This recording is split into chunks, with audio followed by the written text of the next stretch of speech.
Lime est une société californienne née en 2017 qui est aujourd'hui le premier opérateur mondial et européen sur la micromobilité partagée. Nous opérons aujourd'hui dans une centaine de villes et plus de 45 villes au niveau européen.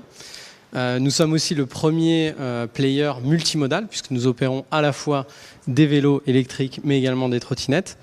Et pour ce qui est de la France, nous sommes le premier acteur historique puisque nous avons lancé ce marché en 2018 et nous avons atteint plus de 30 millions de trajets et plus de 2 millions d'utilisateurs uniques.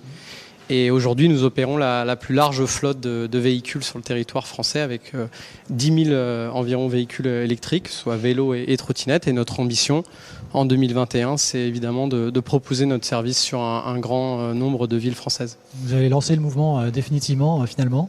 Alors, cette année 2020, elle est particulière. On va pas se répéter non plus, mais simplement, ça a généré de nombreuses restrictions et notamment de déplacements. Vous avez été forcément impacté. Alors, d'une part, quel constat est-ce que vous avez constaté chez Lime et quelle stratégie derrière vous avez adoptée pour justement pouvoir être dans cette situation adaptable, quoi. Comment vous avez réagi par rapport à ces différentes restrictions à la fois de déplacement, réglementaires finalement, qui ont pu amputer sur votre marché? Alors dites-nous comment vous avez pu vous réagir chez Lime en l'occurrence. Alors la crise sanitaire, ça a été dans un premier temps pour nous une opportunité, on va dire, pour pouvoir proposer nos services à des publics dédiés qui avaient besoin de se déplacer. Donc on a fait des partenariats avec la Croix-Rouge, notamment en Italie, ou encore les hôpitaux de Paris pour réserver des véhicules à destination de ces populations qui devaient continuer à se déplacer. Et puis évidemment, la sortie du confinement, ça a été pour nous l'occasion de déployer l'ensemble de nos véhicules sur le territoire et de revenir en fait à nos niveaux d'utilisation précédents. Et nous avons vu justement que la crise sanitaire a été un vrai catalyseur pour la micromobilité douce. En l'occurrence, on a vu des trajets qui ont augmenté en termes de distance, plus de 30%. On a vu une utilisation aussi qui a augmenté, plus de 25%. Et on a vu surtout l'ensemble des villes européennes, et surtout des villes comme Paris, Milan, qui ont développé ces fameuses Corona-pistes et qui ont été fortement utilisées. Donc pour nous, en fait, la crise sanitaire a été finalement l'avènement et la consolidation de la micromobilité douce comme un facteur comme un moyen de distanciation sociale, mais surtout comme un moyen pour les villes de permettre de se déplacer de manière plus conviviales dans la ville. D'accord. Les tendances ne se sont pas inversées, n'ont pas changé. Au contraire, elles se sont accélérées. C'est ce que je comprends de ce que vous nous dites. Alors, à l'heure de la reprise, espérée en tout cas, quels sont les prochains défis de Lime? Alors, les prochains défis, c'est comme l'ensemble de l'industrie des services proposés, c'est de pouvoir retrouver, on va dire, des niveaux d'utilisation importants. Donc, on attend avec hâte la sortie de ce troisième confinement. Notre objectif, c'est d'accélérer en fait notre expansion en France, comme je le disais tout à l'heure, notre expansion géographique en termes de ville, mais aussi notre expansion sur le multimodal. Donc on est le premier player en multimodal, on propose des vélos et des trottinettes, et notre ambition, c'est en fait d'être une plateforme pour tout type de véhicules électriques en milieu urbain de moins de 10 km. Donc on espère pouvoir lancer deux nouveaux types de véhicules. Et deux points importants pour nous en France spécifiquement, c'est accroître consolider en fait la performance environnementale de nos engins. Vous le voyez, en fait, ces engins, ils sont à 100% en batterie amovible. Vous voyez déjà à Paris que Lime opère des vélos cargo, donc c'est une logistique zéro émission.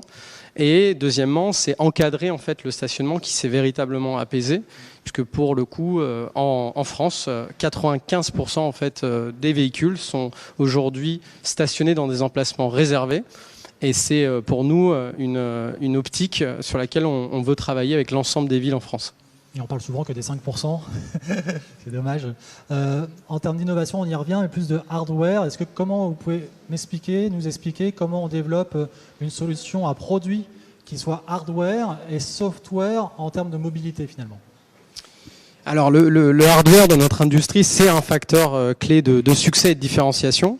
Je le disais tout à l'heure, donc Lime, en tant que leader sur cette industrie en 3 ans, a conçu de multiples innovations.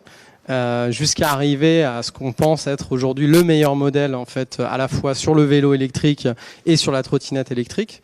On va par ailleurs continuer ces innovations sur le territoire français, et Paris est pour nous une vitrine aujourd'hui de la performance de nos engins qui garantissent toujours plus de sécurité et de confort en fait, dans l'expérience de conduite.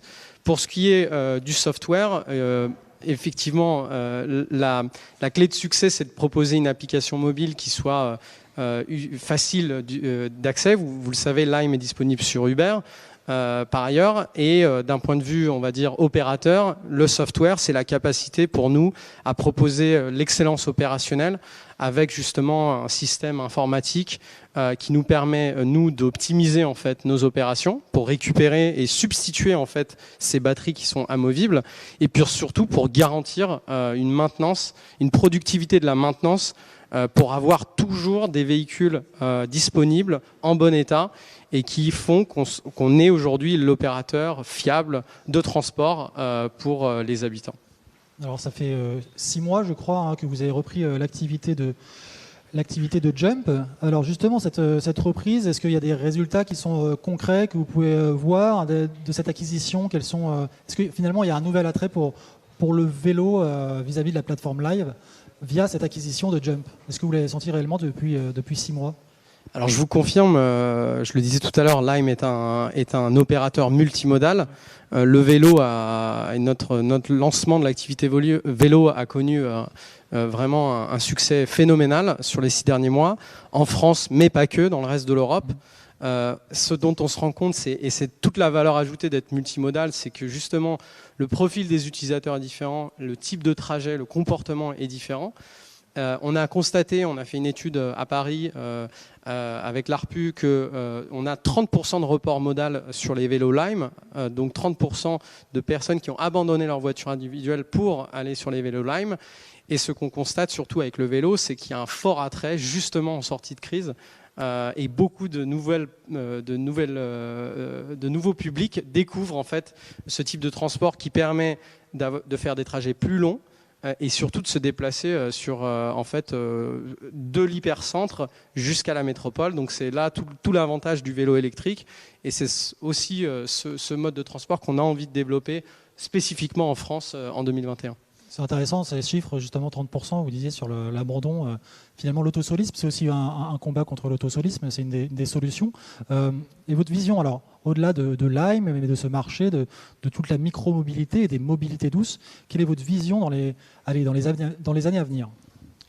Alors notre vision, je vais le répéter, mais c'est la vision de Lime, c'est la vision de l'intermodalité et de la multimodalité. Intermodalité parce que de plus en plus on va se développer avec des sociétés de transport en masse. Je pense à un partenariat comme la RATP et justement cette interconnexion avec les réseaux de transport. Et la multimodalité parce qu'en fait, de manière similaire à Amazon qui a commencé avec des livres et qui s'est répandu sur beaucoup de verticales et de services, pour nous, la trottinette, ça n'était qu'un point de départ. Le vélo, c'en est un deuxième et on espère développer beaucoup d'autres modes. Mais surtout pour nous, l'avenir de la micromobilité, c'est avant tout la question de l'espace public. On a vu à Paris qu'il y a à peu près 60 000 places de parking qui ont vocation à être rayées de la carte et plus de 40 km de pistes cyclables. La question, c'est de savoir la micromobilité, à quel point elle permet justement de récupérer cette place-là pour rendre finalement la ville plus agréable et lutter contre la congestion et la pollution sonore et atmosphérique. Désengorger la jungle urbaine vers laquelle on pourrait se diriger potentiellement. Écoute, je vous remercie énormément d'être venu, notamment avec les produits en direct sur la scène. Donc c'était un plaisir d'échanger avec vous. On espère vous revoir très vite sur la scène du Web Institute. À très bientôt. Merci à vous. Merci beaucoup.